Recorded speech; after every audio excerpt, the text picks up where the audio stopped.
एक समय की बात है, एक छोटे से गांव में राम और सीता नाम के कपल रहते थे। उनका एक अर्जुन नाम का बेटा था, जिसकी शादी रिया नाम की लड़की से हुई थी।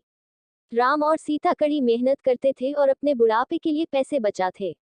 रिया बहुत लालची लड़की थी और हमेशा अपने लिए और चीजें चाहती थी।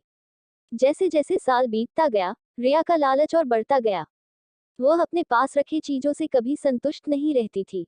वह हमेशा अपने सास ससुर से महंगे तोहफे मांगा करती थी और उनके बचाए हुए पैसों में से भी कुछ हिस्सा अपने लिए मांगती थी। राम और सीता बहुत ही अच्छे पेरेंट्स थे, इसलिए उसकी सारी जरूरतों को पूरा करते थे ताकि परिवार में शांति बनी रहे। वह अपने पति अर्जुन के ऊपर भी दबाव डालती थी कि वह अपने माँ बाप से पैसे और संपत्ति मांगे। वह बहुत ज्यादा संपत्ति इकट्ठा करना चाहती थी, बिना किसी मेहनत के।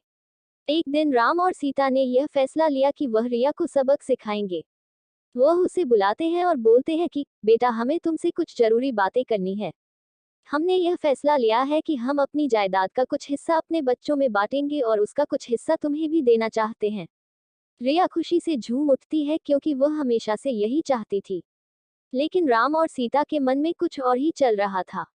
उन्होंने एक पत्थरों से भरा हुआ बैग उसे दे दिया और बोला, बेटी, यह तुम्हारे हिस्से की संपत्ति है। रिया उस बैग को देखकर गुस्सा हो गई। उसने उस पत्थर से भरे हुए बैग को जमीन पर फेंका और जोर से चिल्लाते हुए बोली कि मेरी मजाक उड़ाने की तुम्हारी हिम्मत कैसे हुई? मुझे पैसे चाहिए, ये पत्थर नहीं।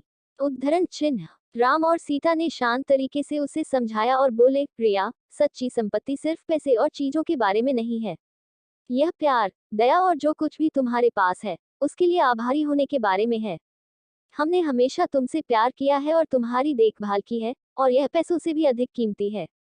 रिया को एहसास हुआ कि वह लालच में कितनी अंधी हो गई थी। उसको अपने किए गए बर्ताव के लिए पछतावा होने लगता है। उसने अपने सास और ससुर से माफी मांगी और अपने तरीके बदलने का वादा किया। उस दिन के बाद से उसमें बदलाव आया और वह एक अच्छी बहू बन गई। रिया के बदलाव की बात पूरे गांव में फैल गई और सभी ने एक बेहतर इंसान बनने के लिए उसकी प्रशंसा की। रिया अपने परिवार का ख्याल रखते हुए और उनके बीच मिले प्यार के लिए आभारी होकर हमेशा खुश रहने लगी।